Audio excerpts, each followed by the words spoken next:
Thunderbirds ke iyakhombisa ukuthi amaphutha angesizini edlule ayewalungisile njengoba ke behlezi ke ku number 3 kanti ke futhi Call City Wizards 2 bashaya ke iRichmond United first touch enqobile futhi ke ngo 2-1 ke ishaya ke iMa Indies JBW nayo ke yashaya ke iGolden Ladies ke ngo 3-0 asibone nje phezu kweD-line ukuthi ke wenze njani lapha ke uzinzi nali ibhola ke lakhe ke lihle ecele kwe18 bayagoba lifuna amakhanda kodwa oyavimba lapha ke noluthando bottom ayikakasuki inkosi lapha bayakanga kodwa futhi asibone nangeqeda abantu nangeliphakamisa waselithatha ugoalkeeper ama-touches maningi Mkhonza. Tsunami looks confident enough. You can see our numbers that are about committee offensively. If you look at the situation, Unzapesa that getting a ball, they thought it was an offside, but a good cross from here, but also defensive, good defensive play. But we must highlight it important. Tsunami, if there's a game that they have a chance, I believe that today they look structured, they look solid, and they're confident and very spirited. Njengoba ke ubona ke laphana ke uyena ke uzweni anonsikelelo yabona ukuthi basayinise umdlali ngempela la iTsunami kule season muhle ngempela ke uzweni akhila ke nange manje ke Alfred ibhola ke elibeka ke laphana ke phambili amajubane ke bayamfuna uJordan Apartman bathola ke icorner kick abayo ke iVasco Otakama Apartman 17 years othatha icorner kick oyayiphakamisa ifuna amakhanda oyaphuma ugoalkeeper nange liphebeza nangu ugoalkeeper engalibamba uyabamba uyayeka asibuya ke leya defense iyazolungisa yamlekelela ke yena ke uBoyitumelo Umulothi akakhulumanga ke nedefense yakhe ngoba bebebabili phambi kwakhe wakhetha ke ukuthi ke aliphebeze awubheke nje ukuthi ke udefender ugujamo ke wamphazamisa ke ugoalkeeper kodwa baphinde ke bayilungisa nange manje laphana ke futhi amadiphu umkhwena nalithuba lapha eboxini Jordan ethi ulivalela ke phakathi ibhola lakhe lase liphuma ke phezulu kwamabhali. I think it's all about communication from goalkeeper Umulothi Nonzapesa lapha. They needed to communicate. You could see there was intercessive decision making that they made, but they'll learn now. They're doing so well. Uyabona ke mawukhuluma ke ngabo ke Onzapesa captain ke ngempela nange manje asibone nje ijubane futhi abafuna umolaba bayamthola ngakwesokunxele bathola icorner kick. Yabona manje umdlalo ke uya ke ngokuya ke unyuka ke manje ke izinga yabona nje mobheka leli record alihle neze kwiVasco badlale nje imidlalo emibili abana win abana draw namhlanje ke ithuba labo lokuthi ke babhalise laphana ke ebhodini bakhombisa ukuthi ke bafikile nabo njenganompetha besasoli eWestern Cape asibone ke le corner kick njengoba ke nerecord futhi layo ke laphana ke iTsunami eliyafana nayo ke laphana ke iVasco abana win khona yinhle ifuna amakhanda uyaphuma ugoalkeeper ayalithatha Williams waphasela izitha ke naye ke manje ke Williams akhila akukho umuntu ke laphana ke emuva kulona ke laphana ke iqembu layo ke laphana ke iVasco sibone futhi apulane Nzapesa ayaphasa manje lihle ke ibhola ke lakhe Mulaba nangu manje bayambamba nompempe uyakubona lokho nangu futhi omunye umdlali othanda ukuthi abe uhlupho ngakwesokunxele uMulaba eqenjini ke layo ke iTsunami Queens. Very dynamic, very intelligent. If given his service, she'll cause a havoc on the side. I like how she gives the threat on the left hand side. Tsunami, all they need to give a service, a lot of service. Free kick ibekwa phansi Nzapesa oyayiphakamisa eyawa eboxini ifuna amakhanda ayikakasuki inkosi nale elinye ithuba kodwa langagcwala aleli bhola ke uyalithatha ke ugoalkeeper Shwiba bafuna boxing abahlokoloza ke enyaweni ke zakhe ke laphana ke uBoxi balikhiphela ke ngaphandle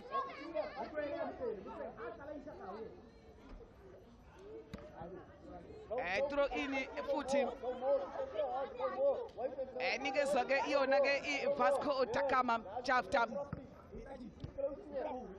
1-2 yamshaya ke first touch chapter base ke belithatha ke ibhola uyabona ke manje ukuthi ke iyaqala manje ke iyafudumala manje ke isizini yabona uma ubheka ke ilogin Sundowns asibone le through ball kodwa liphakeme iflag kothiwa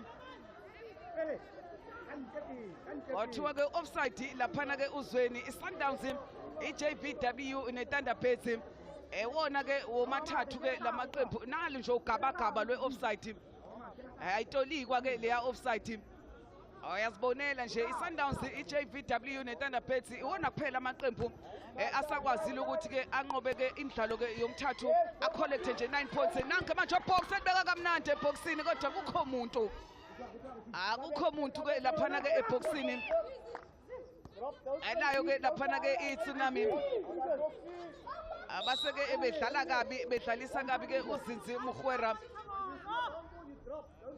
awunompempe ukubonile ke lokho nako lapha Box edlala kabi nje ngenhloso futhi and uBox she's not lively like last week. I mean last week she had Roxanne Parker was servicing her with the passing. Today I've seen most of the time she has to drop into semi-deep position to try to connect her ball, but because there's no service on the side. And umuntu nje you amuse her because it's a weapon going forward. I mean she's pacey, she's very intelligent. She plays between the shoulders of the defenders. Okhuluma ke ngoRoxanne Parker ulaphana ke ebhenchini ozomkhumbula ke ukuthi awayeke goalkeeper ke weqembu ke lesizwe sibone nje laphana ke futhi iVasco akhila elibeka kamnandi eboxini naye manje livala kamnandi ngakwesokunxele futhi ke uBatman ebhola lakhe laseke liphuma ke phezulu kwamapali ethuba ke elihle futhi belitholwa ke iyona ke iVasco okhuluma ke ngoRoxanne Parker uzokhumbula ukuthi goalkeeper eweqembu ke lesizwe abe mahle lama-touches akusele nje ukuthi ke alivalele ke phakathi leliya bhola Important one actually is to stretch the defense. I think when iTsunami is narrow and compact, it's difficult to penetrate them. So if block, it's difficult to be penetrated. They need to stretch the defensive block. Throw in ke manje iyabuya buya ke nabo ke laphana ke abayo ke iVasco da Gama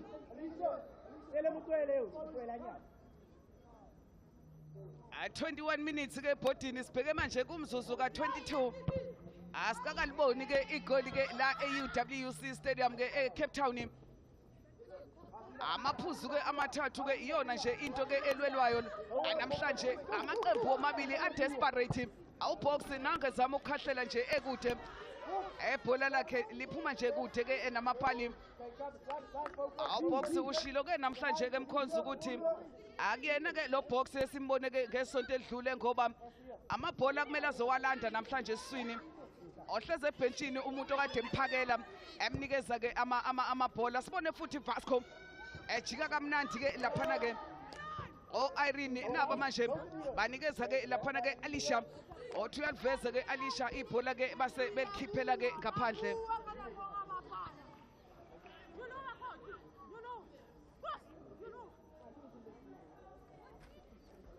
Jennifer Ajafta right back lena ke iVasco right back futhi ka under 17 we national team umdlali ke ngempela ke ogqamile ke kule qembu umqeqeshi ke uyamethemba yena ke uJennifer unesibindi kodwa nje ave semncane indlela nje anesibindi ngakhona asibone ke manje umphathiya Tsunami Queens ifuna ke ukuya phambili kodwa ke akuyeki kothiwa ke manje ke ababuye abazoliphosa aleliya bhola ke naba manje baliphosa amulaba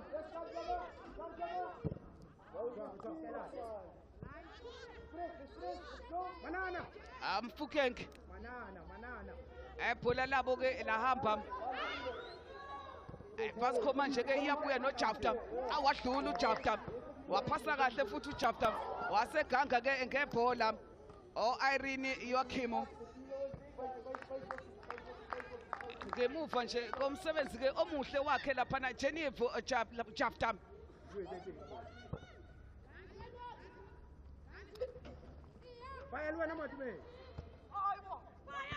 ngiyamazi ngambona eThekwini Akila Alfred banika manje ke lapha ke Jamili Vetboy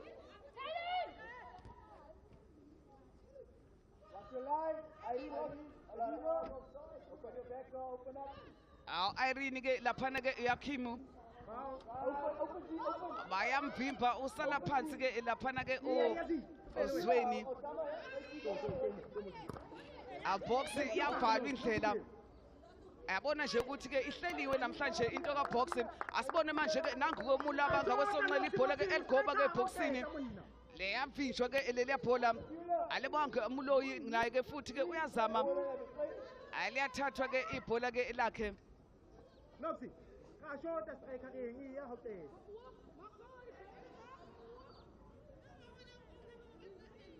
Ay luhule mega abanye ke abadlali ke abasha kule qembu angaphandle ke kwakhe ke uZweni kuyona ke iTsunami Queens akukhona ke Ellen Muhlonge usebhenchini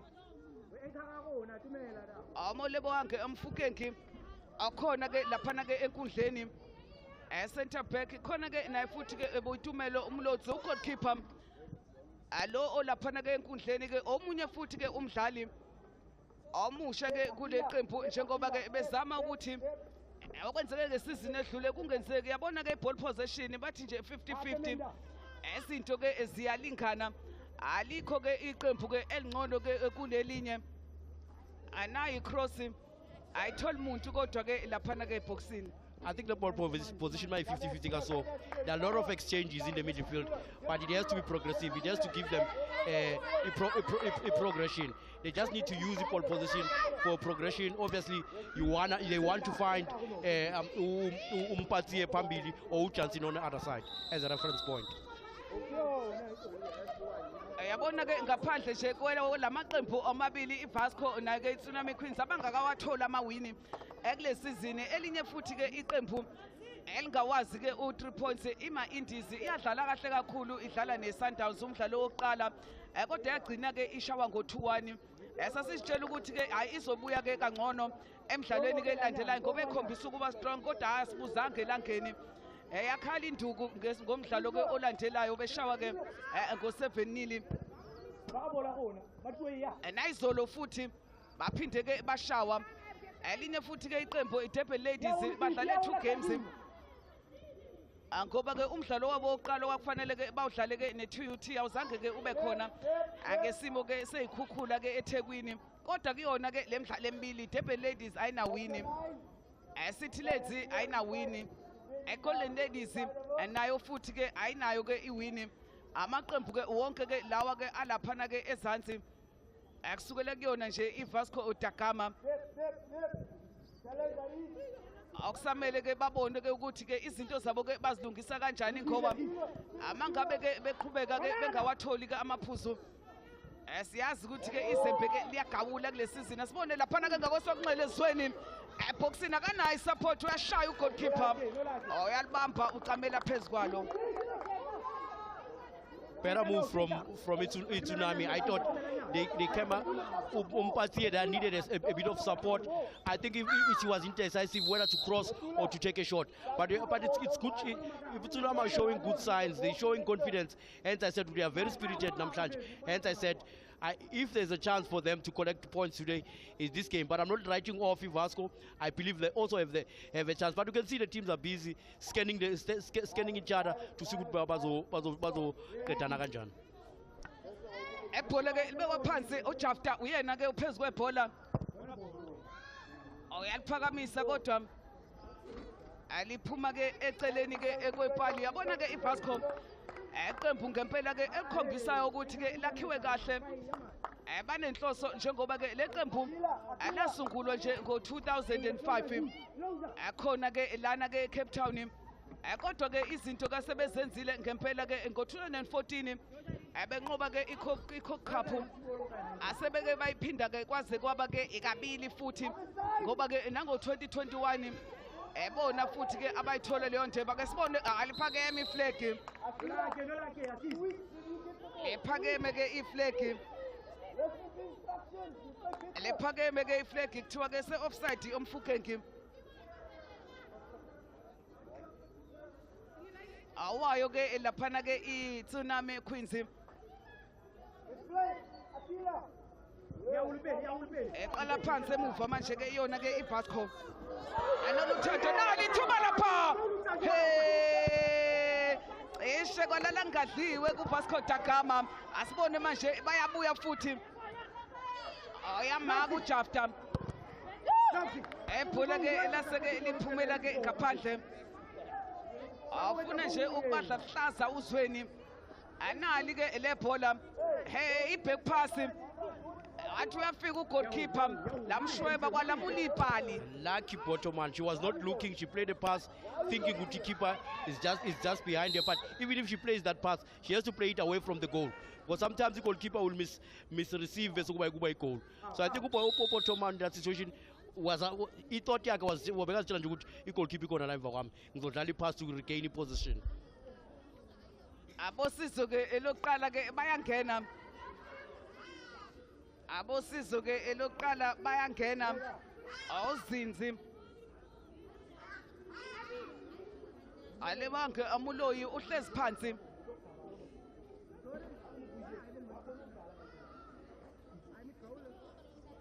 alebonke amuloyi odlala ke namhlanje ke umdlalo wakhe wesithathu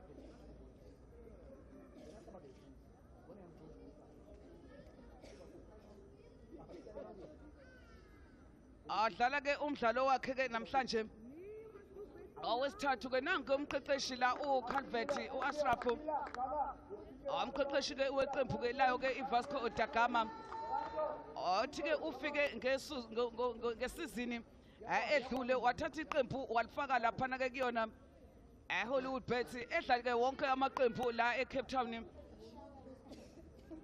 akuyona ke laphana ke iSafa njengoba ke manje edlala ke isizini yakhe yokuqala ngaphansi kwayo ke iHollywood Bets Super League.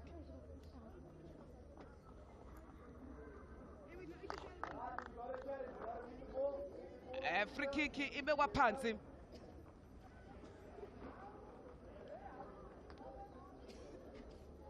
free kick ibekwa phansi eyayo ke laphana ke iTsunami Queens.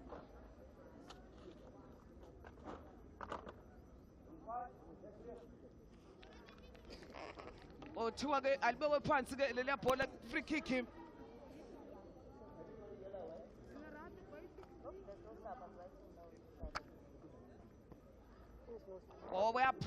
kuyabhalwa ke manje Abigail Peterson uthola ke i-yellow card eyokuqala ke yomdlalo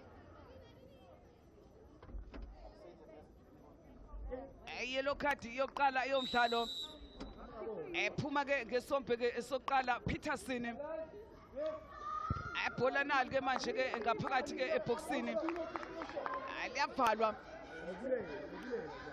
box uyawujomba umugqa wecenter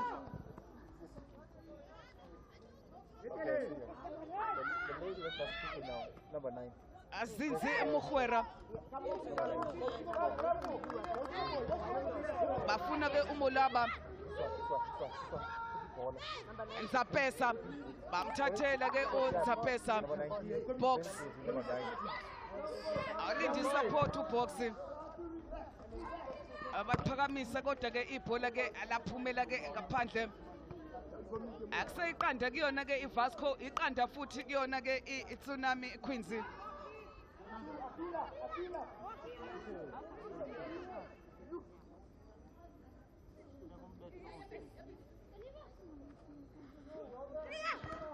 Throw in Akila Alfred ekhanda Jemili Vet Boy ukapteni yalithatha kodwa ke emuva lapha azinzi uMorwera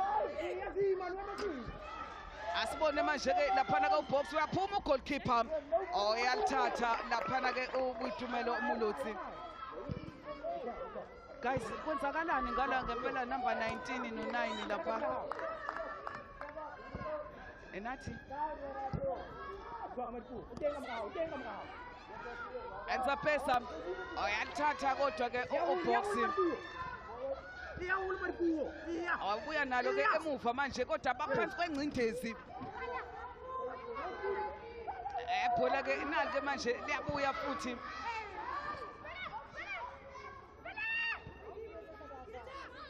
asibone manje ke nanke laphana ke lebohange amuloyi awazama ukushaya kodwa ke ugoalkeeper uyalithatha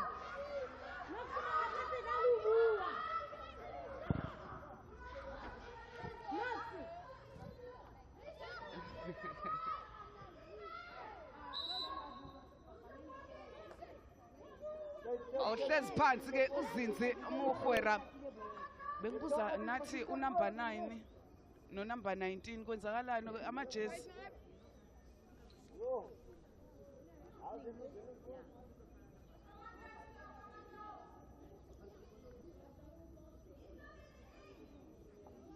yellow card iyaphuma yellow card yesibili eyaphuma Alisha Tehati asibone manje ke lapha Phethuli Peterson ngakwesokunxele ebhola ke lase ke ebelivimba amadiphu umkwena bamthathela cross enhle eboxini asibone manje ke laphana ke ukuthi wenze njani Jordan Batman bamthathela futhi ke naye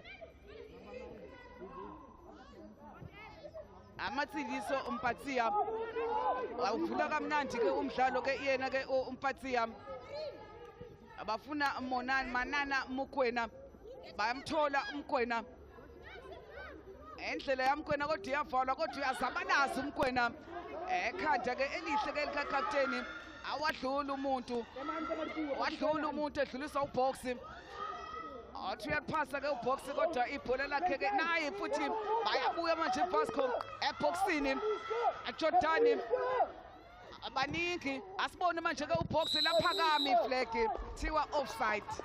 I love how Tsunami outnumbers Vasco. I mean, if you see they send 3, they send 5. And also sometimes it helps them with advantage of being numerically superior.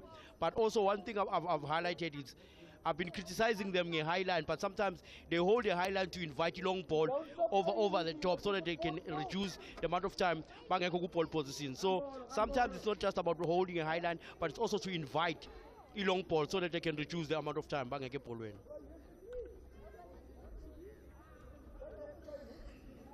And not Vasco, not him. Tsunami Quincy. Nompempe ke umisile ke wona ke umdlalo. Nompempe ke umisile ke manje ke umdlalo.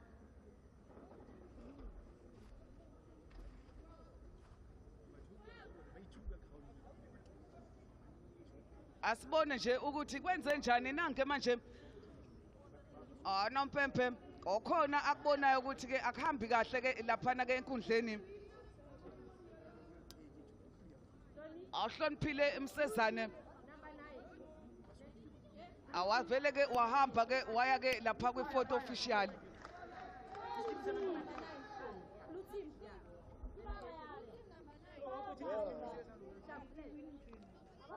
koningi ke okwenzekayo ke lana ke enkundleni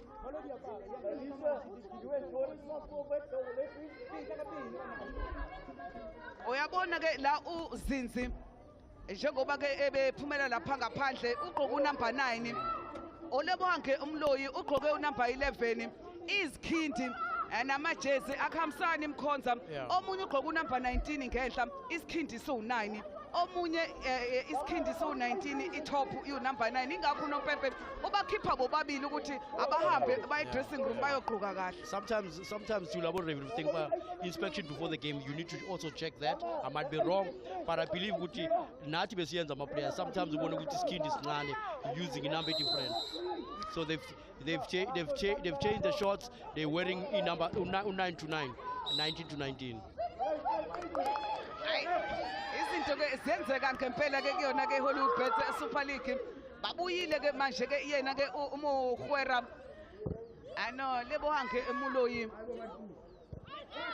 abathathela uboxing angecela indlela eboxini awuthi uyashaya uboxing ayibhola lakhe liphuma ke eceleni ke kwepali goal kick ka aboyitumelo omuloti kick manager idlala yiphi indima la Mkhonza mangabe kwenzeka amaphutha afana nalawo? No, sokuthi ama-player wona themselves they do those things because sometimes ngitshele ngama-sizes uthi wena thula ufaka isize encane kweyami so mina ngifuna enkulu. Ama-players do it themselves sometimes, so kick manager might not pay attention to it, and nangoku-reverse kayibonisile manje. Asibone laphana ke uzweni nangu manje ezama ukushaya pha abantu bapha ugoalkeeper. Akade ke ethi ke uyabuza ke emapalini kwasho ukuthi ke ugoalkeeper Jessica Williams okhona ke laphana ke epalini uzweni inontsikelelo yambona nje asibone futhi ke ukuthi ke laphana ke uboxing yabona manje ke ithuba ngapha asithi sababaza lona libe ke belithola futhi ke nangale abe Vasco akodwa ke liyamceza ke leliya bhola ke yena ke uJordani awuyabona nje ball possession 50-50 ama-fouls 5-5 amakhona amabili kwi-Vasco eyodwa ke kuyona ke laphana ke i-Tsunami Queens yabona nje ukuthi akukho okuningi okwehlukile kulamaqembu omabili izinto nje zicishe zilingane umdlalo uyalingana Vasco ngempela eyafuna ke ukuthi ke namhlanje uthole ke lo 3 points Tsunami Queens nayo ke iyawufuna ke nawo lo 3 points amaqembu ngempela ke abefundana engazani nange manje lapha Fitboy lihle ibhola lakhe kodwa ke uyaphuma ke ugoalkeeper yaphuma ke laphana ke ugoalkeeper boyitumelo umuloti othathe ke indawo yakhe laphana ke uDinewo Okabayi asibone manje Fitboy lihle ibhola lika Fitboy kodwa ke liyamshiya ke leliya bhola ke yena uBatman control umdlalo manje ke laphana ke iVasco Fitboy nangu futhi eliphasa kahle awufuna ijubane engakwesokunxele kodwa ke liyabashiya leliya bhola lephumela ke ngaphandle lishiya asibone nje ukuthi abenze njani ke abayo ke manje laphana ke Tsunami Queens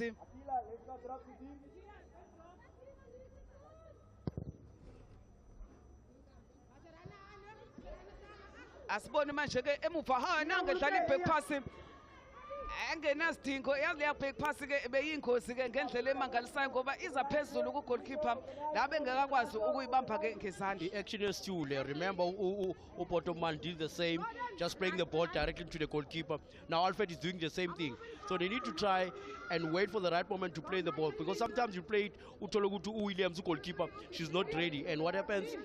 In net. So they just need to be able to see situations before they directly play the ball to goalkeeper. Corner kick yesibili lokho kuchaza ukuthi ke mabili manje amakhona ngapha nayi ke yinhle kodwa ugoalkeeper uyaphuma uyayiphebeza engozi ke akasuki nali ibhola phezulu kwe-D-line ugoalkeeper uyalithatha ke futhi kalula nje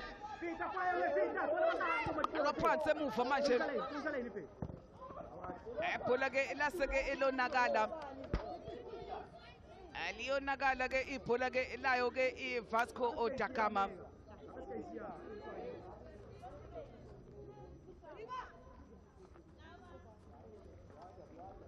throw in laphana ke emuva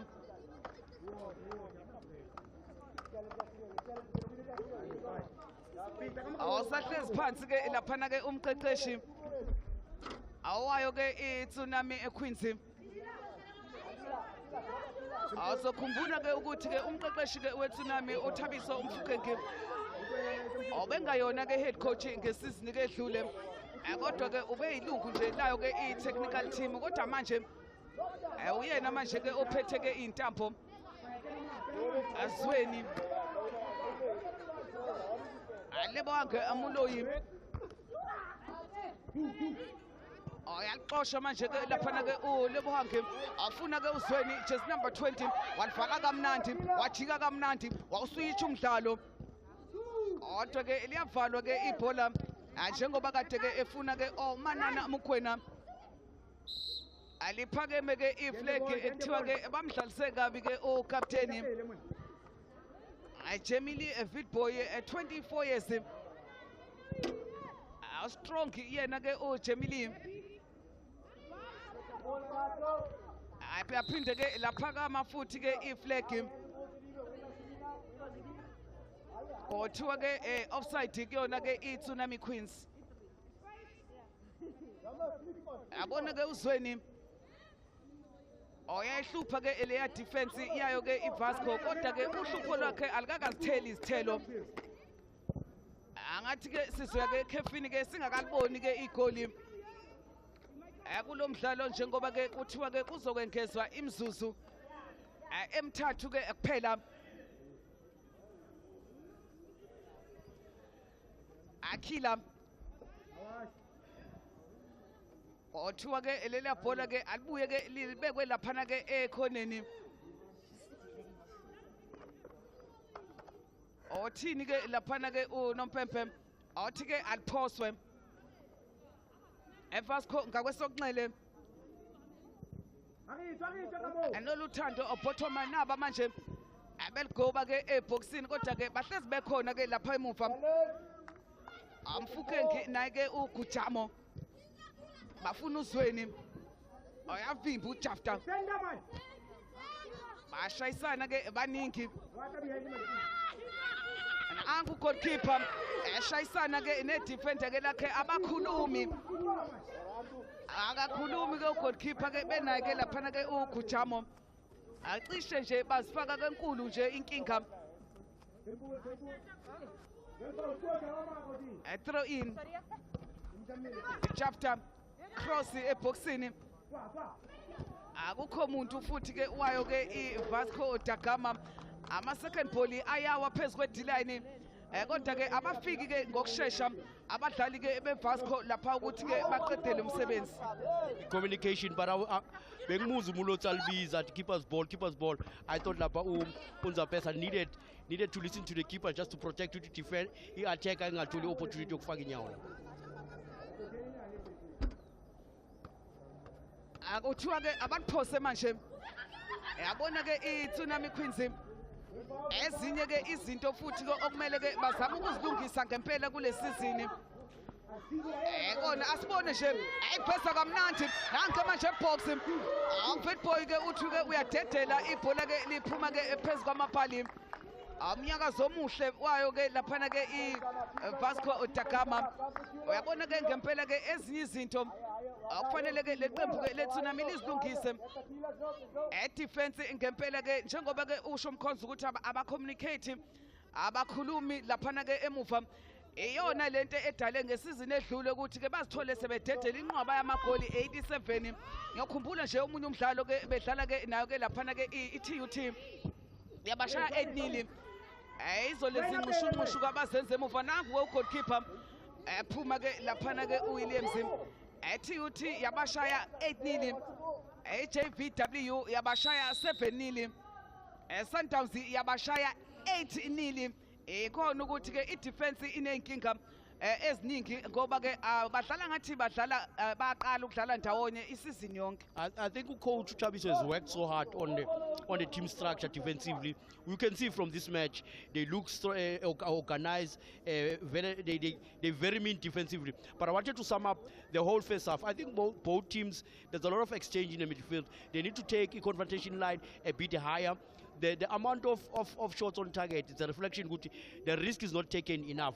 So our teams, they just need to talk about, our coach, they need to talk about if progression is only on the wide areas, because in the center it's congested, the overpopulation in the center creates a situation good kungabi nama chances enough, so they need to take the line of confrontations a bit higher. Goalkeeper Williams uyabona uphakamile la walibamba ibhola laphunyuka angazi ke ukuthi ke njengoba ke hlezi phansi othinteke kuphi kodwa ke uyakhombisa ukuthi ke akanyathelanga ke kahle angesikhathi ke ebuya ke ephezulu ke emoyeni siyaphela ke isombe esoqala ke e-UWC stadium ke eCape Town siya ke eCape City ke not eVasco da Gama not Tsunami Queens yabona kwenzeka la enkundleni iVasco iyaphuma iya e-dressing room Tsunami Queens anayi ke ihlangana nje laphana ke e-center uyabona abadlali basafuna ukuyikhuluma bodwa le ndaba ukuthi ngaphambi kokuthi nje sifike kumqeqeshi nathi siwabonile amaphutha esiwenzile asike ke sixoxe ke le ndaba kodwa ke izinto ezimike kanje 53% besithanda ke ukuthi ke ibe ngaphezulu ke ngamandla eVasco kuyona ke i-ball possession 47 kwi-Tsunami kanti ke nonyawo oluqinile ama-fouls 5 ngapha kwi-Vasco 6 kuyona ke i-Tsunami Queens uyabona ke i-total pass ratio eVasco ngempela ke iyaphasa 48 kanti ke ngapha ke kuyona nayo ke i-Tsunami 52 ama-cross nama-tackles 5 ama-cross kanti ama-tackles 5 kuyona ke laphana ke iVasco 11 kuyona ke i-Tsunami zihambe kanjalo ke izinto ngesombe ke soqala nama-yellow card mabili kwi-Vasco ka-Peterson neka-Atati lapha o-Alisha TUT not naughty half-time score okhona uvusiwe lapha ku-touchline. Ngibonge kakhulu kusisi uThulisile Mia in the commentary booth alongside Usphiwe Mkhanza. We really have seen a game where it has been pretty much even between these two sides when you're looking at everything from the corner kicks to the passing accuracy and also in terms of that ball position. But none of these two teams really utilizing that ball position in order to progress into that final third and be in front of that goal and actually take those opportunities. So really, we will be looking for a lot more of those opportunities in front of goals. But one thing we have seen in terms of Tsunami Queens, a lot more structured in the back in terms of their defense in comparison to their previous two encounters in the league, and also that goalkeeping change of bringing in Mulotsi certainly making a difference for the team here today. Vasco da Gama, coach Ashraf, we saw them making some dangerous back passes there, almost exposing their goalkeeper Jessica Williams. So it will be interesting to see how these two teams come out into the second half, following of course the discussions with the coaches at halftime. But as it stands, after 45 minutes of play here today at UWC Stadium, it is Vasco da Gama 0 as well as Tsunami Queens 0. We now take you through to an ad break and then a short analysis from the team in studio on the first 45. Stay tuned.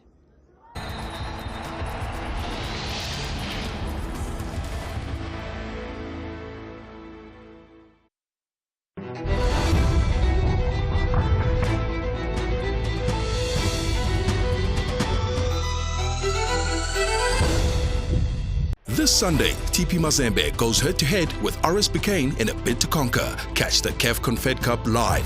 RB Leipzig goes to battle with FC Augsburg in the Bundesliga. When the dust settles, who will remain victorious? See the war unfold live. Al Ahly Tripoli take on Ezgama Keba. Ezmnyama Ngenkani, happy people in the CAF Confederation Cup. Enjoy a whole lot more action live on SABC Sport Channel on OpenView 124, SABC DTT, SABC TV channels, and on Telkom 1. Please note that the official date for analog television switch-off is the 31st of March 2022. If you're still watching television through an aerial, please take the following steps to continue watching your favorite programs on the SABC. Buy a digital tuner for your analog TV set and get connected. Buy any digital television decoder, either satellite or digital terrestrial, and get connected. Buy a smart television and connect through an aerial. If you can't afford any of the above, please contact your nearest post office for more information on how to connect. For more information, please WhatsApp 0600 625 458 or call 0860 736 832.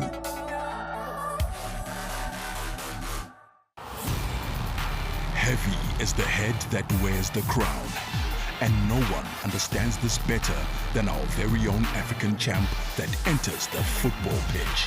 The champion.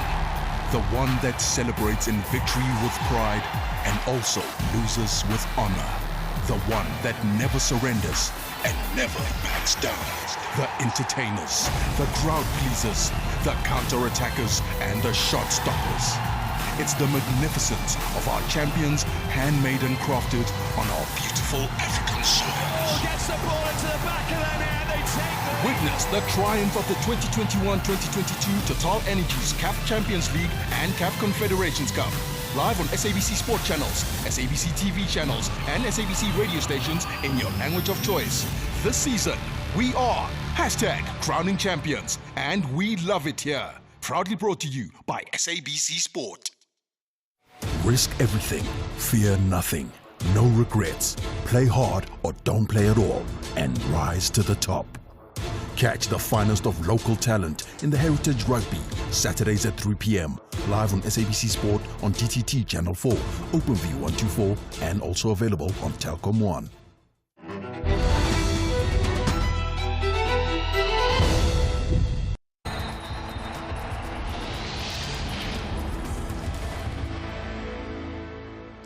Welcome back. After 45 minutes of play, iqanda ngapha, iqanda ngale, between Tsunami Queens and Vasco da Gama. Remember, this is their first meeting in the Hollywood Bets Super League. And even though goals have not been produced in this first stanza, but there has been a lot of talking points that the panel is going to be going through. I am Xolizondo, still joined by Simpiwe Dludlu and Gloria Brown. A very interesting 45 minutes. Aswabodanga magol, kodwa ziningi izinto ezenzakalayo. Ziningi izinto ezenzakalayo that I think both coaches will not be happy about, because it's almost a scrappy match where none of the teams are finding fluidity in finding a pass. They are not combining 3-4 touches together to create those attacking patterns, to see clearly whether they are taking wide or are they attacking through the midfield. Absolutely. You know, that word, fluidity, we haven't been seeing a lot of that. Passes have not been stringed accurately, if anything. Certainly, and you got to look at the formations that have come and been put forward by both coaches. Tsunami Queen applying very, very defensive-minded tactics, acting like a team playing away from home. But also, you need to create opportunities for yourself, and we've seen that they've struggled to do so. When you look at the home side, they also appear to be very frustrated. A 4-3-3 formation is one that is supposed to be very attacking and going at hammer and thong at your opposition, but you're seeing them at times really losing structure, losing balance, not knowing what to do with the ball, and being caught sometimes in 6s and 7s. So it's really been a scrappy affair, but I'm sure the leadership, the coaches in the break will redirect these young girls, because that's exactly what they need, as continuous coaching and guiding and ensuring that they go back to the plan and understand their responsibilities. I wish I could be a fly in the wall of those dressing rooms, because a lot is going to be said to both of these teams. It started as early as the 12th minute. Jordan Batman with the attempt at goal. We know she had scored the goal when they had lost 2-1 to Bloem Celtic. Namanje trying to get her side in the lead. She's a very technical player. If she could get more on the ball, because she drifts inside too early into that bombarded defense, Tsunami, because Tsunami is playing with 5 at the back, and they are not allowing her a space to run behind where she'll be able to play those crosses, you know, even take shots on target. And a player that has really been critical for Vasco has been Jessica Williams. We see her here in the 29th minute with that save, but a goal could have been conceded. Yeah, that's talks to the young, inexperienced players. When you talk of being very careful, look at where the goalkeeper is before you release that pass. You need to rather play it to the sides so that the goalkeeper doesn't have to scamper like that, because had that ball really been direct to goal, it would have been a goal, definitely. But for Jessica, she's definitely one of those who've got to be alert in this match, and they'll definitely be taking those chances at her, shooting from distance and shooting from range, as mobility does seem to be restricted. Absolutely, because we were concerned with her having conceded those 3 goals against UJ, but we see also here in the 40th minute, Jessica Williams still coming through with that save. Yeah, I mean, Tsunami, they've applied pressure on top of it defense here. Vasco da Gama with the 2 strikers, because they're playing 5-3-2, which means Omapatiela Nozweni, they're on top of the 2 centre backs, which is Oyakim Nobotoman. Because look at this. This is a golden opportunity.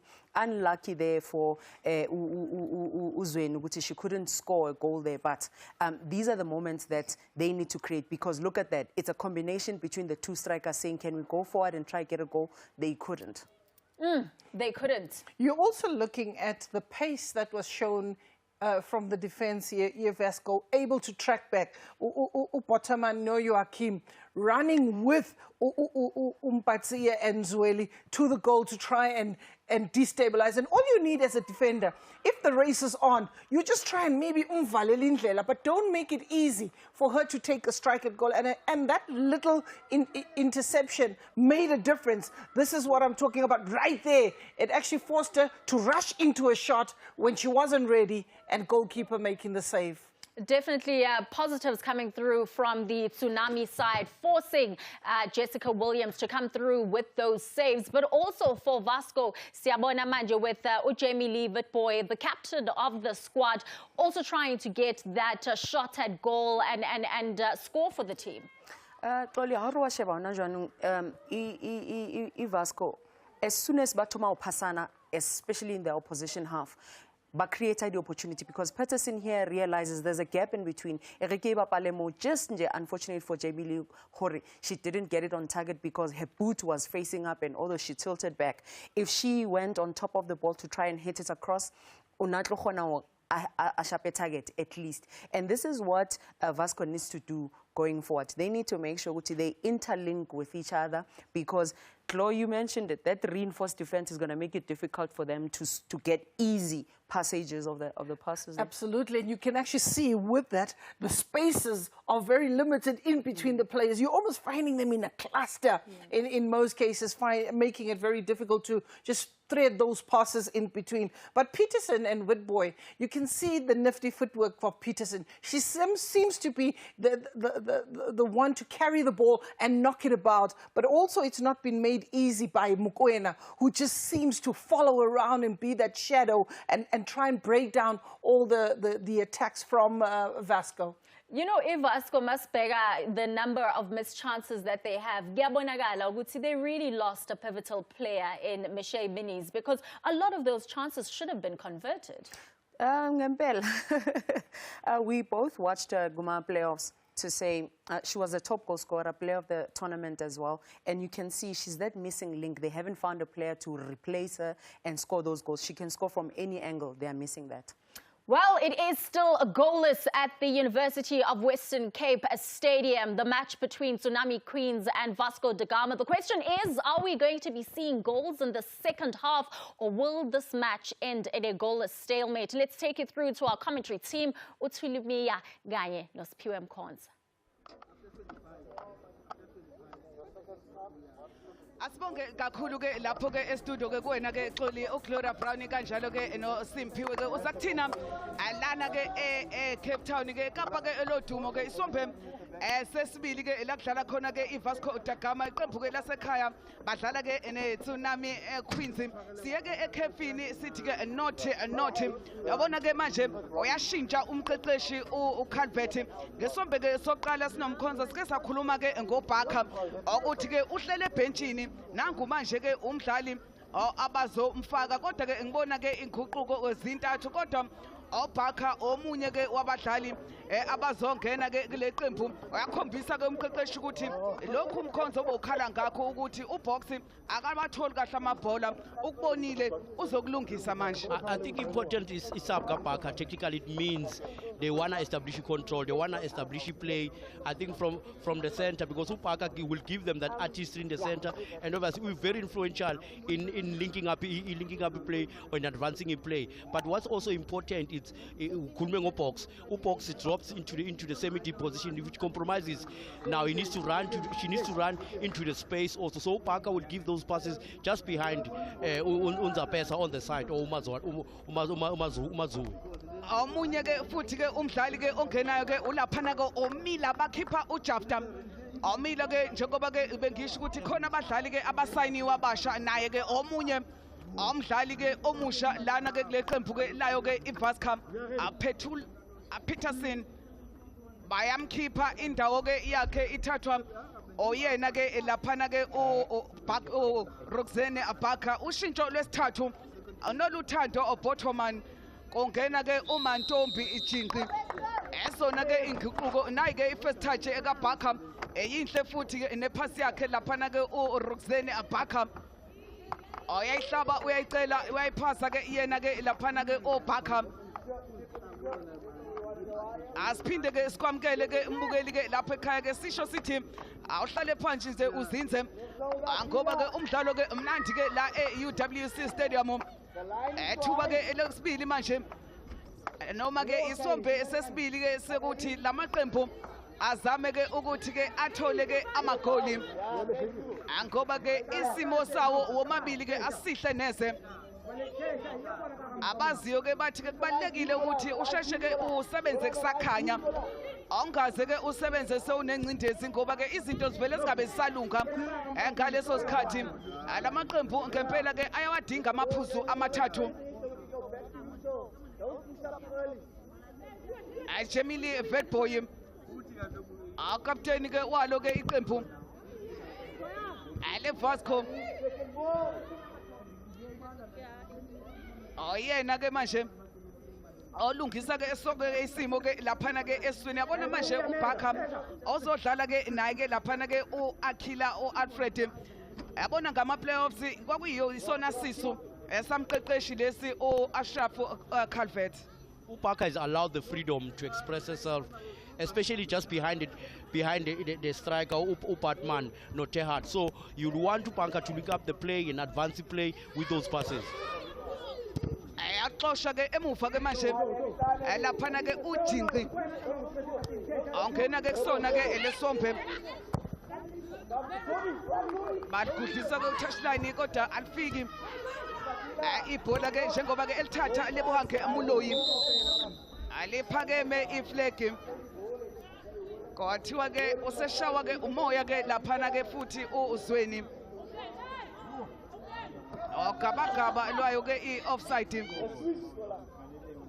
anangu ke laphana ke uBhakha 31 years uzalwe eMaritzburg wayogolkeeper eqenjini lesizwe wadlala futhi ke imidlalo ewu28 una 28 caps edlalela iBanyana ewugolkeeper kodwa cha manje awudlala eswini uyayihlikihla uyayicela wayekhona futhi kuma Olympics ngo2012 laphana ke uBhakha okabadlala naphesha kwezilwandle futhi eNetherlands yena ke uBhakha njengoba ngishilo ukuthi ke udlale nje enkulu indima ukuthi ke iqembu labo ke leVasco alifake la ku Super League asibone manje ke laphana ke uzweni oyaphuma ke ugoalkeeper oyalithatha Williams inhle pass ka Williams kodwa aliyamshaya ke leliya bhola laphana ke uJordan Vasco control umdlalo manje bafuna ke yena ke laphana ke uRoxanne Abhakha ebhola ke liyamshiya ke eliphumela ke ngaphandle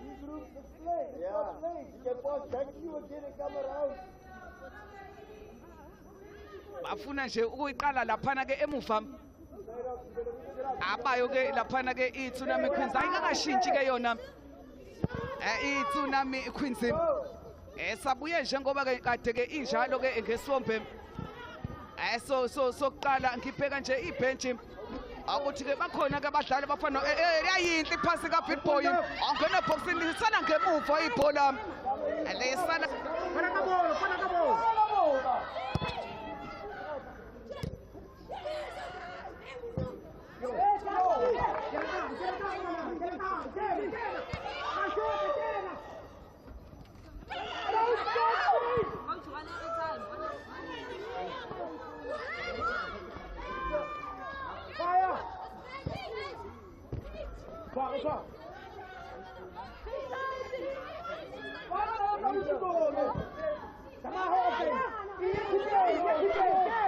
Ambonana Mukwena asibone manje komkhwena uyaligoba lela bola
Bethi uyabona ke la ukuthi ke manje abengakulindele lokho okwenzekayo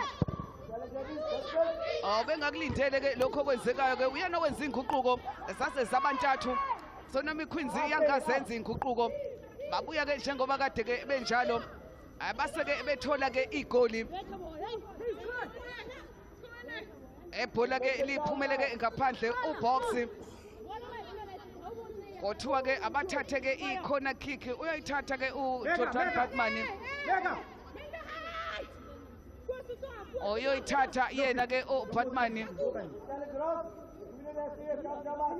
akhona manje uBhaka mude cishe futhi ke mude nabo bonke abadlali abalaphana benkundleni nali ibhola lifuna amakhanda alifaka isibhakela ke laphana ke buyithumelo omulotsi Usalethi nalusi usalethi asibone manje ke laphana ke uAlisha ebhola lakhe laseke liphumela ke ngaphandle bengisabhekela nje ibhenchi njengoba ke ingashintshanga ke iTsunami Queens lapha khona uElen Muhlongi wakhona futhi laphana ke noMukwena uyaphuma ke laphana ke ugoalkeeper ubutumelo umulotsi yabona ke noma yini ke ayikhulumile ke umqeqeshi ngelaphana ke dressing room nge half time iyabasebenzela abeTsunami Queens ngoba uyabona akuthola ke igoli ke akemzuzu ke iyoqala kanje akhombisa ukuthi ke abadlali ke bafike bezwa balalela babuya ke bayenza into ke abatshele yona ke umqeqeshi ngoba ubezibona ikhala la efuna ke ukuthi ke badlale ke khona awuzweni ke ukhombisa ke ukuba ke i-signing enhle kule qembu elayo ke laphana ke iTsunami Queens odlala kabi ubox adlala kabi ubox udlalisa kabi ke uMulaba Amulaba nayi ke ne yellow card eyaphuma yellow card esithathu le yellow card ephuma ke kulona ke iqembu ke eleVasco ngoba ke noAlisha onayo ke yellow card uPethuli laphana ke uPeterson naye ke uphuma nje osenayo ke iyellow card eVasco ke iclean abakabhalwa ke emabhukwini ke amakhulu nangeqeda abantu laphana ke uAlisha ephasa manje banikeza Alfred ejubane ke lodwa manje bafuna yena futhi uAlisha Akumandla kuyafiwa ke laphana ke emuva uzinzi. Umqeqeshi ke ushilo ukuthi okufaka kwakhe ke uzinzi namhlanje ingoba ke ubefuna ke ukulungisa i-defense amaphutha. Njengoba ke bembeke ngaphandle namhlanje uElen Muhlongo oweqalile umdlalo ngesonto ke edlule. Ukhuluma into important to ukuthi umqeqeshi ulungise their defense, but also to highlight ama individual role within the block defense. You can see our players, they understand now. Abigail Peterson bevala ke laphana kodwa vala ke sekushayiwe. Good kick ke bayayisusa. Roxanne Barker usala phansi. Nompempe ke uyakhuza uthi ke bamdlalise kabi. Yena ke uRoxanne Barker.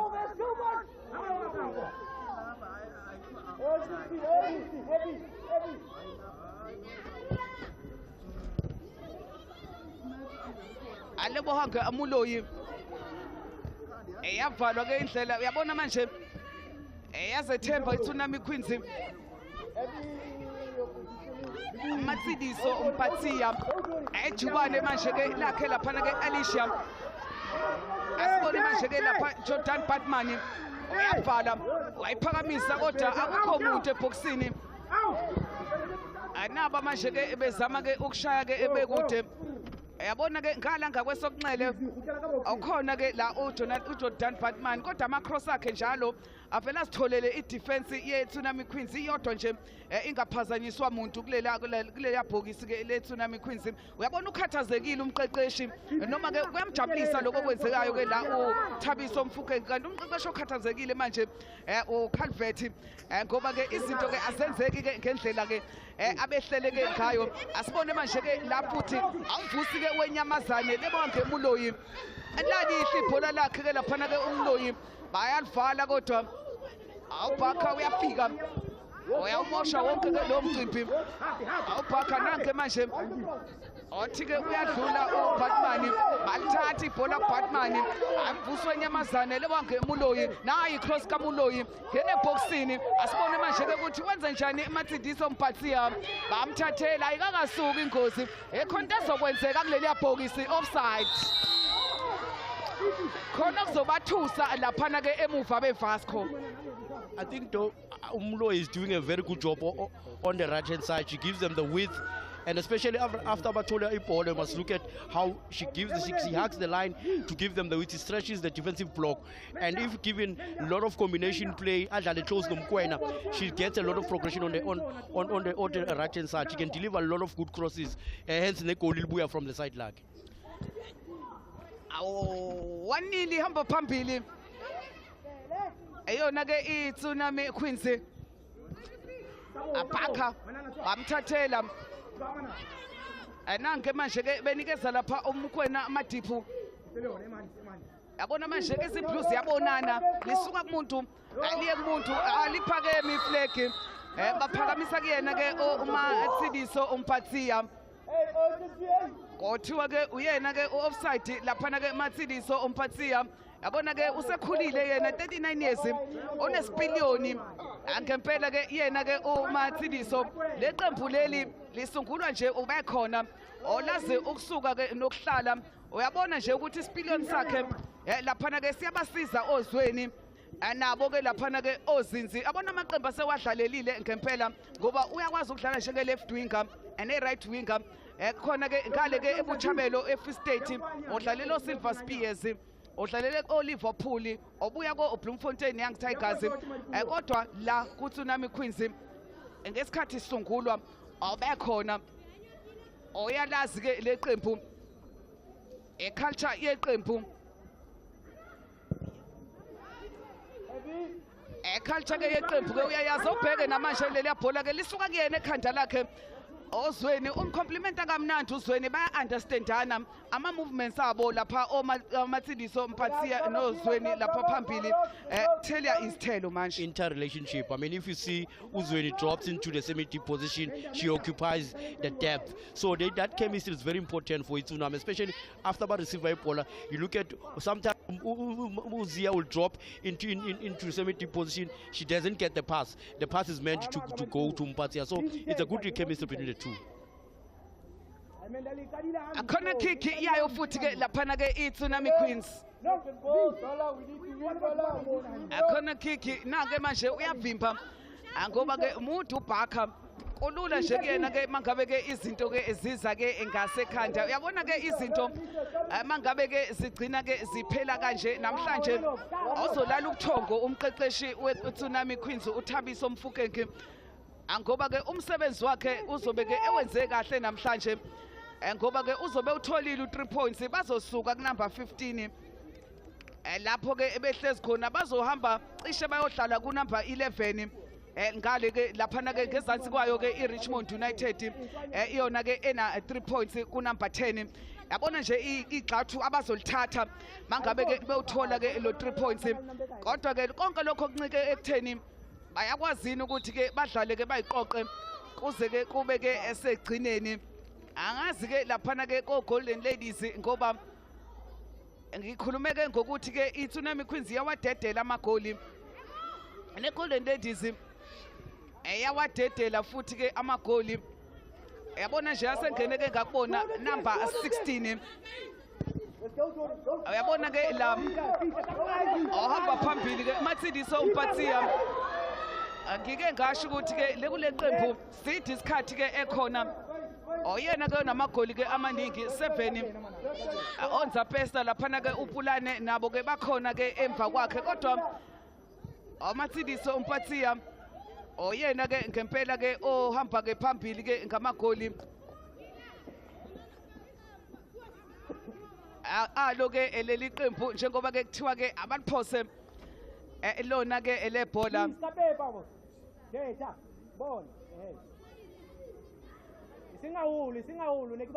throw ini ngakwesokunxele abayaliphosa abayo ke laphana ke iTsunami Queens kuthiwa manje aliphoswe iVasco da Gama kuthiwa ke aliphoswe ke iyona ke iVasco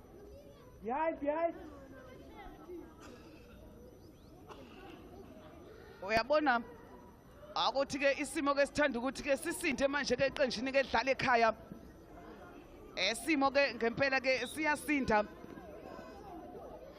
Vasco izothi ke mayisuka ke kulomdlalo ezohamba ke iyodlala ke neRichmond United ewona ke umdlalo ke wabo ke olandelayo njengoba ke kusenzima nje ukuthi ke banqobe abayo ke laphana ke iVasco da Gama ezodlala ke nayo ke iRichmond nayo engakanqobi ke kuyona ke lesizini ange manje kuthiwa uyaphusha yena laphana ke uZweni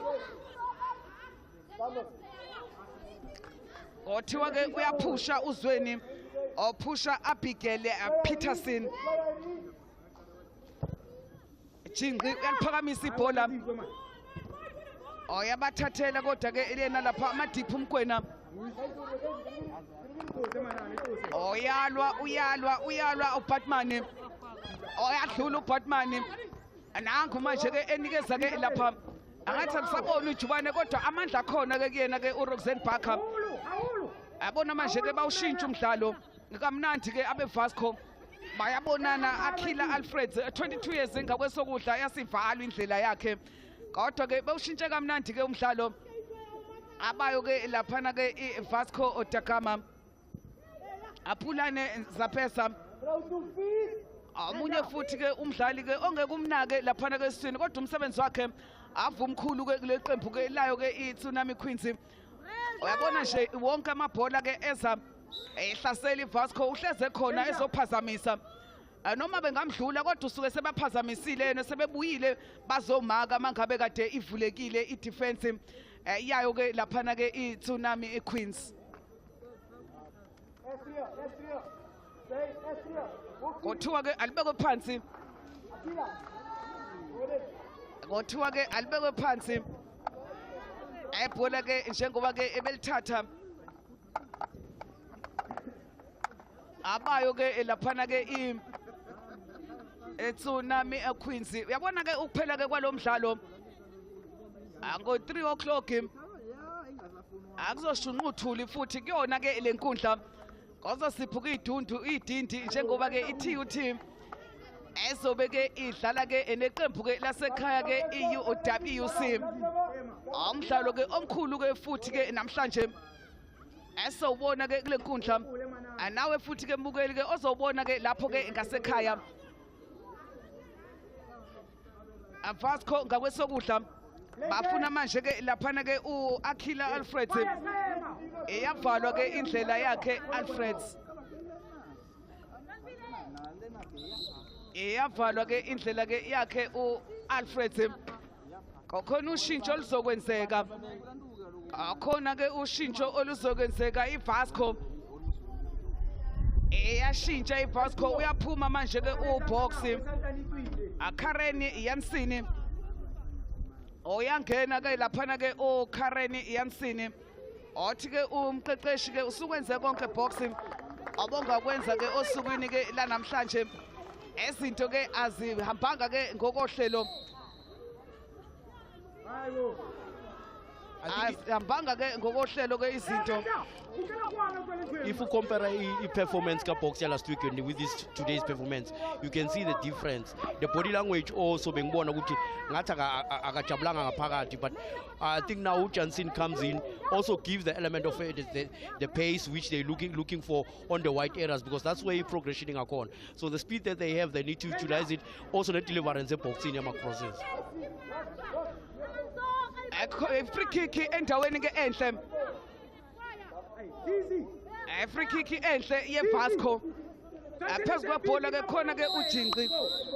Ongene ke esombeni ke sesibili udlala ngonyawo lesinxele. Oyayishaya yinhle. Efuna ke yena laphana ke uBhakha.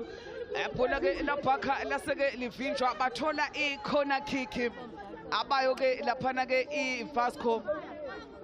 Athola ke i-corner kick. Abayo ke laphana ke iVasco. Batman oyayithatha ephamisa ifuna amakhanda kodwa cha evimba ke kahle kakhulu ke laphana ke emuva evimba ke kahle kakhulu ke emuva ke manje ke iyona ke Tsunami Queens Bhakha phasa kahle ke laphana ke uBhakha yabona ke unyawo ke liqinile ama-fouls 6 kuyona ke laphana ke iVasco kanti ke 9 kuyona ke iTsunami Queens amakhadi mathathu aweVasco abanalo ke bona ke ngapha ke abeTsunami Queens Peterson uphume ke esenayo ke iyona ke i-yellow card yabona ke manje njengoba ke befaka ke uKaren Yansini umgadli oyansini awuna 21 years omunye futhi ke umdlali ke awenza ke kahle kakhulu ke kuma playoffs sizobona ke ukuthi ke uza ke noluphi ushintsho ngoba ke iVasco iyadinga manje umdlali ozofika nje awushintsha umdlalo uFaith bona ngoba ke njengamanje ke izinto ke ziyatsheka ngempela 67 minutes ebhodini Tsunami Queens ihamba phambili Bhakha futhi ngekhanda nanke manje ke Mpatsiya othi uyaliveza ke Mpatsiya ke kodwa ebhola ke laseke belithatha nje uNompempe ke uyakhuza uyakhuza ke uNompempe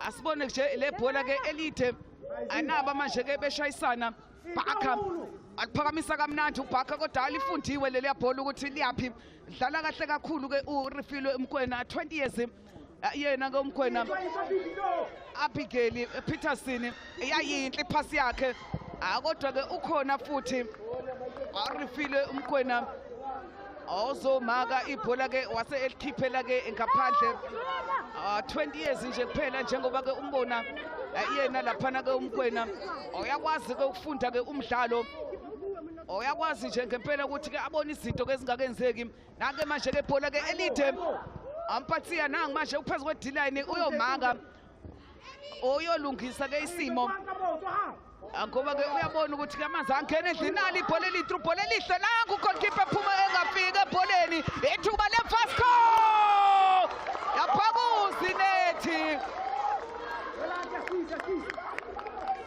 yaphabuza inethi isuper sub le Jansen abona ke ngempela amakhulunywa ngesuper sub Jansen akakapheli nje imzuzu eminingi nje ekhona ke enkundleni abheke le bhola lide waphuma phansi kwabo goalkeeper walibamba waliyeka uMolozi awulavele lafika kuyena Jansen wathi bona ngibulale awalibeka phakathi elihle igoli 1-1 goalkeeping error in this situation mongayibheka kahle. I thought Umolozi could have secured the ball, it could have been better mhlawumbe ngabe sikhuluma something different.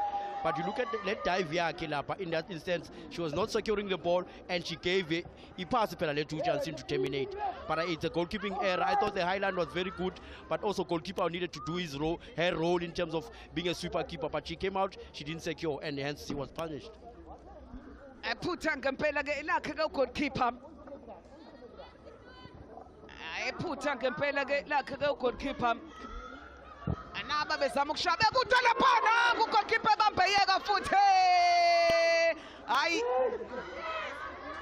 awubengayilindele ke leyana ke uWilliams awubecabanga ukuthi ke usazoqhubeka uyena lapha refill emgwena ebuza ekude ubheke nje leliya shoti goalkeeper walibamba waliyeka ubengekho bezofika aqedele yabona abadlali abafika kuqala ebholeni ke idefense yeVasco asibone futhi ke laphana ke eboxini wayaxosha ke ibhola ke lapha uVictoria Gujamo amakhanda azama ukushaya kude yabona manje ezishintshile izinto ball possession 53 kwiVasco 47 yabona indlela amapasses manje ke ukuthi ke hamba kanjani 173 ekuyona ke eVasco 190 ekuyona ke iTsunami Queens akumangazi ngempela ukuthi ke isithanda ukuthi ke ibe ngcono iyona ke iTsunami Queens kunesombe ke sokuqala ekuyona ke iVasco Pass completion truly it has to give you progression, it has to terminate my action. But if you look at the both teams, I spoke about the amount of shots on target, a better second half in terms of teams are taking more, taking the line of confrontation a bit higher. You can see from the goal that Vasco has scored, but also the good shot from Umkwena. It speaks to what I was talking about, the amount of risk that they need to take. Angawesokunxele manje ke uyena futhi Abigail ikhanda akayifundanga ke leya ncwadi ke kade ibhalwa ke laphana ke uJordani uPatman ngoba ke ikhanda lakhe laphana ke Vitboy kade emlindele ukuthi ashaye irun njoba ade libeka ngakwesokunxele kodwa cha angakwenza ke yena ke lokho laphana ke uPatman kodwa ke usamncane awuzokhula manje ke yena ke uBatman asibone laphana ke ngakwesokunxele lapha Mpatsiya oyalivala waliveza kamnandi uMpatsiya ke ibhola ke ufuna lapha uZinzi Muhwera Nompempe kodwa ke uyakhuza ke uNompempe othi ke alibuye ke leliya bhola ngoba ke uyaphusha lapha uMolaba oyaphusha ke yena ke laphana ke uMolaba eVasco yabuya manje ke iyona ke iVasco ngakwesokudla iyancenga manje ke iyacindezela nje laphana ke phambili oyalithatha kodwa ke ugoalkeeper oyalithatha ke yena ke laphana ke uMolozi leliya bhola yabona emidlalweni ke iyayizolo sibone 18 games emidlalweni eyisithupha alokho ke chaza ukuthi ke imidlalo nje isiyonke eseyidlaliwe ngaphansi kweHollywood 87 namhlanje sesibone ke awu2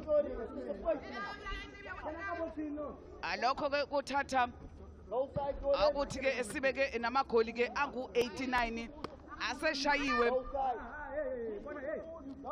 kuze ke kuzoba ke usuku ke la namhlanje kasazi ke umdlalo olandelayo ke ukuthi ke sibonisa ke amagoli ke amangaki ngoba ke la Hollywood amagoli nje into yakhona akujwayelekile nje ukuthi ke sibone ke idraw ka not ayona ke sesike sayibona iCeltic idlala ke ne-UWC kodwa akuyona ke into ejwayeleke ukuthi yenzeke amagoli nje siyawabona khona kick ampathiya oyena ke ozolithatha ke leli bhola ke ngakwesonxele uhlaka ngonyawo lesinxele futhi yinhle futhi akho umuntu ke laphana ke ongena ke ngekhanda amajubane manje amajubane ke manje angakwesokudla iyahulumenda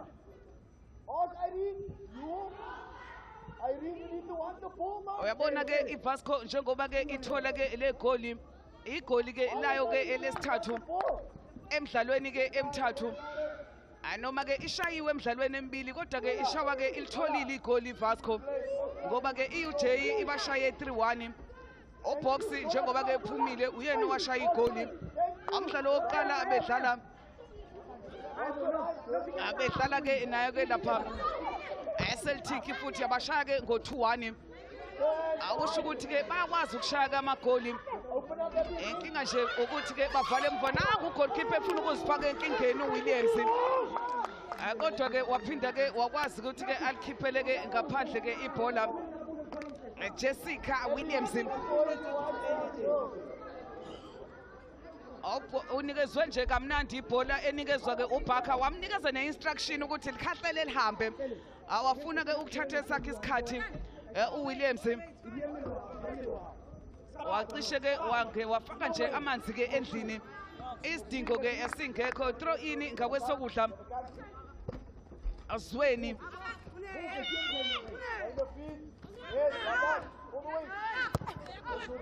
Azweni nanke manje ke liphakamisa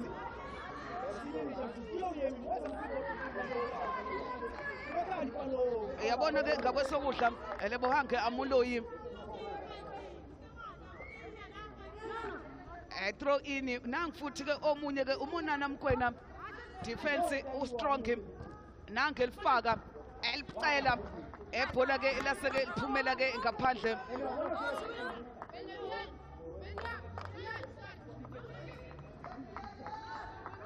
Abigail Peterson ngakwesokunxele uyaliphosa oyamaka ikodwa uyabona ke manje oginqa igonqo engapha nangapha kodwa igoli elesibili asikakaliboni I think igoli lesibili lasondela Julie into important as our team they want to attack it at the right moment. You just don't want to attack ube disorganized defensively, but both teams you can see today very solid and you can see the concentration level is very high and I think the game means a lot to both teams. So 3 points iyanuka manje emuva ke manje ke uyaxosha ke uZizi Mukhwera bayamkhuza uBhaka ke uBhaka akuthi ke udlale ke kabi engena ke ngendololwane ekuyena ke uLebohange Muloyi yabona ke le goli elishawa ke iVasco lingena ke lesi9 akuyona ke laphana ke iTsunami Queens kusho ukuthi ke awu9 amagoli ke asebewadedelile abayo ke iTsunami Queens ayibona ke igoli ke elesibili ke leli ekade ke belishaya kusho ukuthi ke bangenelwe amagoli ke awu9 abashaya ke amabili ohlezi phansi ke laphana ke uJordani eVasco ke yona 6 angale goli ke elingenile kanti ke elesithathu ke njengoba ke besike sasho eqaleni asebe elishayile athi sibheke nje ukuthi ke lamagoli engikhuluma ngawo ahambe kanjani ke ngoba ke njengoba ke siqale ke sibona ke le yellow card yakhe ke uVictoria Gujama athi sibone ke lamagoli esikhuluma ngawo anali ibhola ke laphana ugoalkeeper walibamba waliyeka waselivalela ke phakathi ke yena ke uNontsikelelo Uzweni egoli ke lokuqala ke layo ke iTsunami Queens nayi long ball waphuma phakathi kwabo laphana ke Fitboy goalkeeper wenza iphutha awalibeka phakathi ke yena ke laphana ke uKaren Yansini egoli ke leVasco asibone futhi laphana ke uAkhila uyaphakamisa manje lo goalkeeper uyabamba uyayeka madoda hayi zinameva lezazandla ziyahlaba yabona nje ziyahlaba izandla zakhe lapha koyitumelo umulotsi uzoyiqeda eyona ke iTsunami ngoba ibhola noma lize kahle kuyena uvela libambe nje yaphinde liphunyuke ezandleni. She's prone to mistakes and she needs to rectify lezo lawo ma-final mistake amancane they can be punishable. Ubonile negoli lokuqala she made an error but she will learn from these situations. I think coach needs to address it. Batman kakwesonxele Batman yina goalkeeper futhi kodwa ke usebenzile la yabona ke lezingane ezincane uAlisha 17 uBatman 17 abadlali ke abasenomqeqeshi laba le bhola nje lidlalwe ke ibona ke bobabili njengoba ke lithathwa ishot ke lokugcina uBatman asibone ke le yakhona Vasco bayaphakamisa nalithuba lapho uyabhaka uzinethi 2-1 Vasco da Gama lihle igoli leVasco yabona leli lisuka ejimini kapteni Jamili Fitboy ngekhanda wafela wamphika nje laphana ke uBatman walibeka ekhanda lakhe ngqo wawenza umsebenzi uFitboy. Is set up of defending in the corner kick. You need to address it. It's either they use a hybrid defending, a mixture of men marking and zonal marking. But in that situation, no one is taking a responsibility. There's no clarity in terms of set up here about defensively, and hence Batman terminates because she's getting a free header. And I think the coach needs to look at it. The good thing that she sees the images of after the match to what we're showing Bona. So she needs to work on the structure. And njengoba ke bemkhipha manje ke yena ke uBatman endawo yakhe ethatha ke uyana oshintsho ke olwenziwa ke uyena ke umqeqeshi oCalvet 2 Vasco da Gama 1 iTsunami Queens. Ayakhumbula ukuthi iTsunami iyona ke elishaya eqala ke igoli njengoba ke ibuya ke lapha ngemuva ke iVasco eshaya ke elona ke igoli Atiana Carolinson oyena ke ongena ke ethatha ke indawo kaBatman okuyena ke owenze ke iassist kule goli asibone futhi across bhola kodwa ke aliphumeli ke ngaphandle laphana ke ngakwesokudla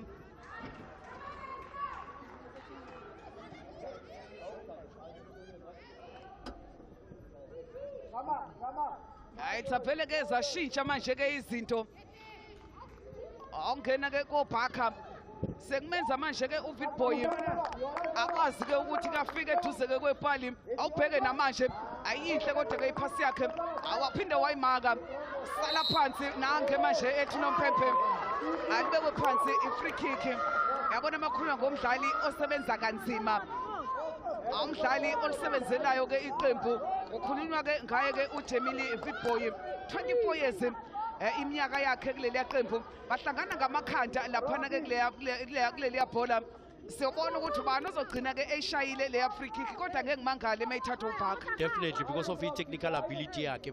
But you were talking about Uvet Boy. I thought she does a very good job at center combination yakhe no Bhaka. She does a double pivot no Bhaka. Ucoach only structure he needed to fix his structure and hence the man numbers now they can commit a lot going forward. Abathathe bholeni kodwa ethathwa ke uBhaka yinhle ephuma nje kancane ke phezukwepala ukhuluma ukuthi une technique ngempela ke ibuye nje ike yathi ukwehla kancane ubezozwa ngendaba ugoalkeeper uthumelo umlotsi. I can see confidence na makayithathu uyabonisa ukuthi let her la because of my technical quality, but the football manje requires and emphasizes the technical quality. Abhaka Fitboy kodwa ke balithatha ibhola lakhe Fitboy angeke avume ke uNompempe yabona manje i-ball possession iyanyuka 52 kwiVasco 48 Ama-goal attempts 16 ekuyona ke laphana ke iVasco kanti 7 ekuyona ke iTsunami Queens. Ama-shot on target 4 akwiVasco 6 ekulona ke iqembu ke eleTsunami Queens. Asibone nje le free kick eyeTsunami ethanda ukuba ke kude. Awathatha kodwa ke ugoalkeeper passing accuracy ngempela 76% siyalingana ke emakuziwa ke ngalapho kuona ke lamaqembu nanke manje omunye umdlalo odlala kahle lapha uqoku number 19 lebo hange Mloyi odlala kahle kakhulu. Vasco ngakwesokudla nanke laphana ke uYamsini omshayi wegoli ejubane manje ke lakhe Alisha TUT ejubane ngempela kodwa wavala ke wasesala phansi yabuye Tsunami uthi uNompempe eliphumele ke ngaphandle. I'm happy with the amount of risk both teams are taking manje. Each game requires now Tsunami to open up because they are goal down. They've got everything to play for.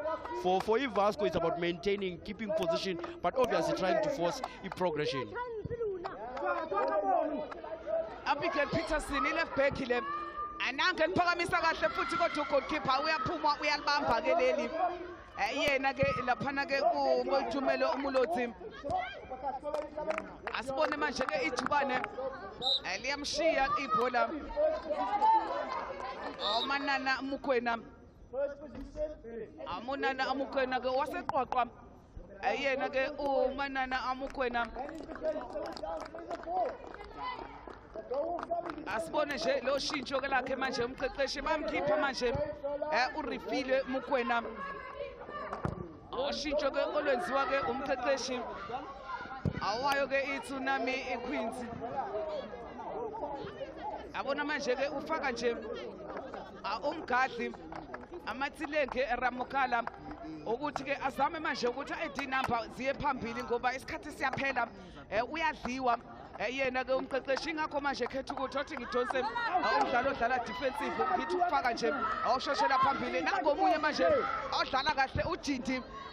Uyabona uJindi unomzimba umzimba wakho uyamvumela ukuthi ke adlale nje ngalendlela ke adlala ngayo Baka Jindi. Asibone manje ke langa wesokunxele Caroline Sini ibhola ke laseke liphumela ke ngaphandle. Their sub tactical it means withdrawing a defender to put in an extra attacker. Obviously it's all about push our numbers of offensively. So Ramukali brings in his speed, obviously a bit of intelligence. So that's why to coach man, he's got everything to play for. Asibone manje ke nake laphana ke iVasco ecele ku18 awabhola waphasela izitha ngenhlanhla ibhola labuyela kuyena. Asibone manje Abigail Peterson ngakwesokunxele ethuba kodwa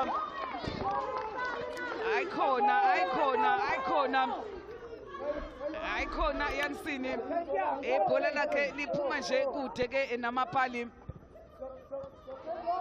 alibewa phansi goal kick.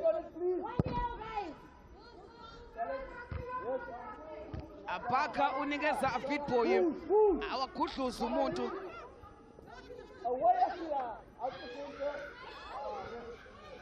Karen Yansini ngakwesokudla Yansini uyabuya. Asibone manje ibhola lake laseke livalwa. Asibone manje ke nale laphana ke ithuba futhi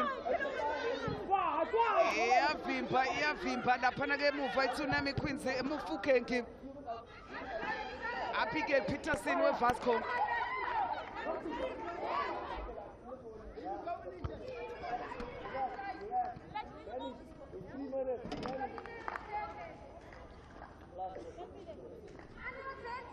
Abigail Peterson ngakwesokunxele.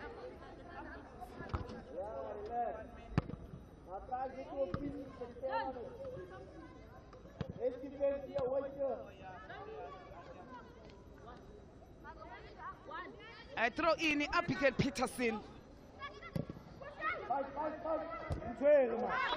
Phumela ke ngaphandle futhi esikhathi siyaphela. Yabona ilanga lishone emini manje lishonela iTsunami Queens. Akusho ukuthi ke manje bazodlala imidlalo ke emithathu abaluze ke u9 points wonke Jinti bamdlala kabi into uJinti nompempe ke uyakhuza amantombi Jinti umqeqeshi ke uAshraf la uCalvet ushilo ukuthi njengoba ke besayine ke uJinti uyakwazi ngempela ukuthi alibambe nje ibhola aligodle ngoba ke yabona ukuthi ustrong unyawo lakhe lesinxele uphasa kahle abasayine umdlali ke omuhle ngempela ke abayo ke la iVasco iyansinga kwesokudla asibone manje ibhola ke boxini ethuba manje kodwa ke lamshiya ke leliya bhola yalithatha ke laphana ke uVictoria Akujama awalivala lathula lathi du wathethlisana umoya kusho uBhaka waseliphasa manje ebhola ke asibone nje wenze njani ke laphana ke Alisha eboxini Alisha ayakhahlela Alisha kodwa ayavalwa ebhola lakhe yabona nje Alisha awudlala ke kahle kakhulu nalelinye ithuba lapha eceleni kwephali Jemili Vetboy cishe washake igoli lesibili lakhe futhi belizomgcwaba liqede lela bhola eyona ke iTsunami Queens. Again, if Ubega is Tsunami, they've lost concentration because of the amount of pressure that Vasco are putting. But my worry now, when they're dropping there to low block, they still do not execute the 1v1 situations about Alabo Vetboy to occupy the dangerous spaces. Ayansinga kwesokudla thintekile ke laphana ke uKaren Jansen umdlalo ke kodwa ke uyaqhubeka asikho isikhathi manje esimoshwayo ikhanda Vitboy yabona udlale kahle kakhulu namhlanje kokapteni awalo ke leqembu leVasco nake manje inkinga awubheka i10 yakhe laphana ke uAlisha uyalwa Vitboy ebhola ke laseke lihamba ke liya ke ku goalkeeper Alisha TUT 17 years kodwa nje awubheke Vitboy akumandla kuyafiwa anali ibhola ke elihle Carolinson ecele kwe18 ucela indlela wanikeza Alisha cross ka Alisha so ubona nje igoli elizoba ke on goal izinto ke mazihamba ke kanje yalithatha kodwa ke umulotsi laphana ke uBoyitumelo kusenjalo nompempe wayishaya kanye wayishaya kabili wayishaya ke kathathu wawuqeda ke umdlalo la eUWC stadium awuphela ke sithi ke 2 Vasco 1 iyona ke laphana ke iTsunami Queens iTsunami Queens iyona elishaya iqala igoli uzweni ayabuya ke kanzima kabi ke laphana ke ngesombe sesibili iVasco nenguquko zabatholele ke amagoli yabona nangomdlalo ukuthi ke beyingenhle iVasco 54% ekuona ke laphana ke u46% kanti ke nama fouls abekhona 15 kuyona ke iTsunami 8 kuyona ke laphana ke iVasco Odagama yabona futhi nama cross ukuthi ke ngala ke ayishumi ekuyona ke laphana ke iTsunami kanti ke 19 kuyona ke laphana ke iVasco lawo ama cross awu19 abeqhamuka kakhulu ngakwesokunxele ekuyena ke laphana ke uAlisha TUT ngakwesokunxele ke kulona ke iqembu ke elayo iVasco Odagama umdlalo ke uphela ke kanjalo asikhumbuze nje ukuthi akuhamba ke kosuku sizo uthola ke laphana ke umdlalo phakathi kweUWC anayo ke laphana ke iTUT uyabona ke namakhadi abekhona kulomdlalo sigcine ke sibona ke amakhadi abake mane amathathu kuyona ke iVasco lase ke liba lodwa kulona ke iqembu layo ke laphana ke iTsunami Queens litholwe nje uyena ke uKujama esimo ke siya ke ngokuya sikanzima eqenjini ke leTsunami yabona iVasco ethola ukuphefumula namhlanje ethola iwini ekulona ke iqembu leTsunami iqembu elifikayo nje leli kodwa namhlanje badlalise ngempela ke okwabantu ongathi ke kade ke bafika ke kuyona ke le league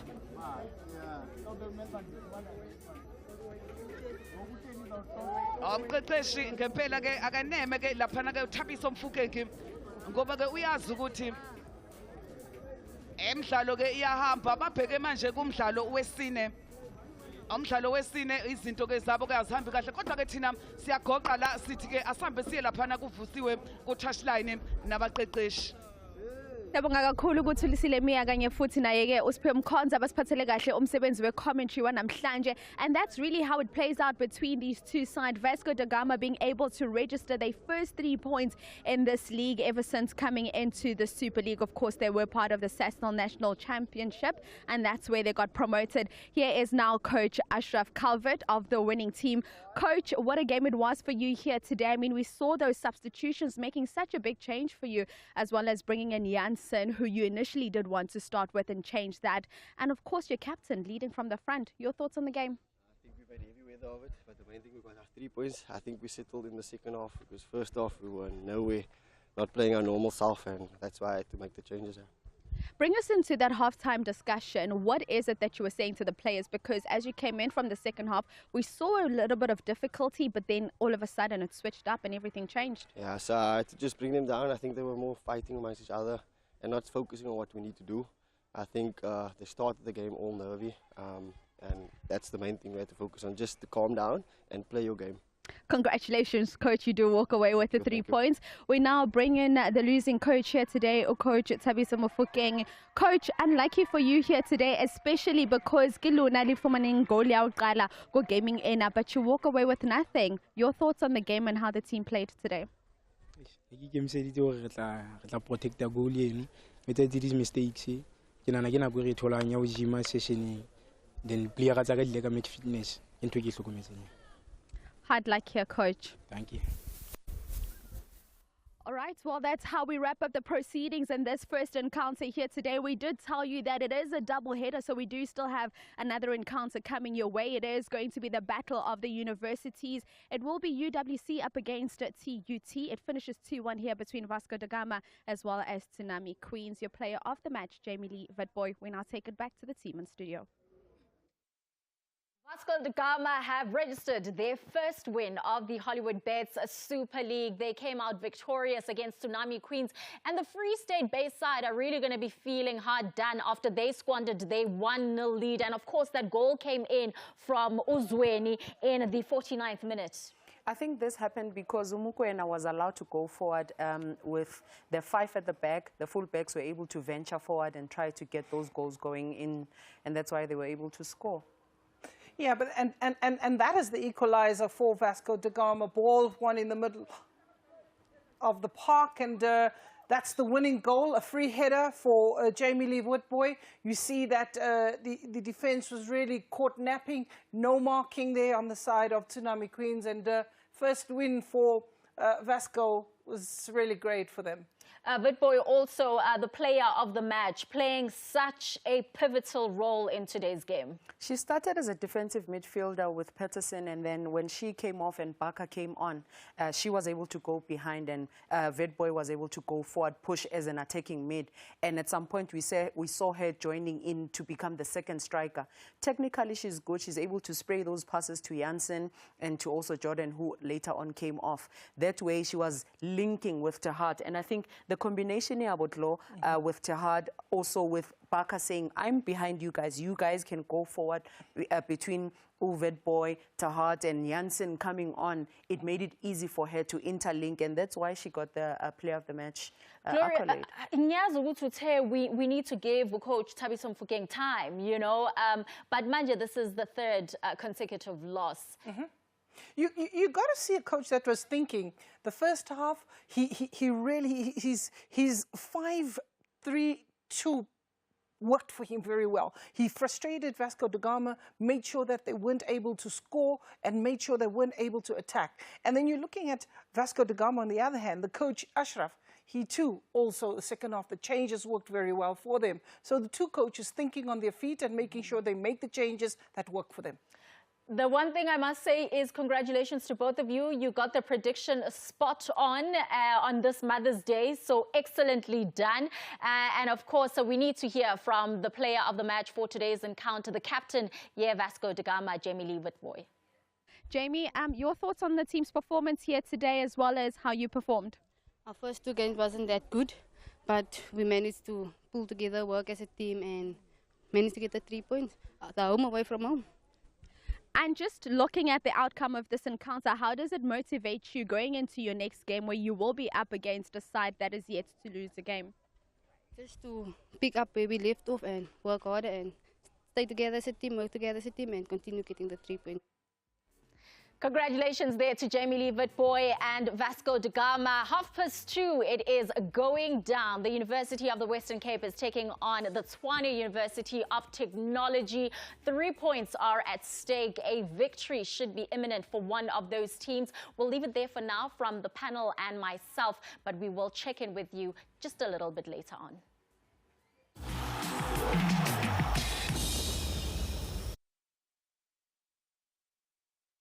Risk everything, fear nothing, no regrets. Play hard or don't play at all and rise to the top. Catch the finest of local talent in the Heritage Rugby, Saturdays at 3 p.m. live on SABC Sport on TTT Channel 4, OpenView 124 and also available on Telkom 1.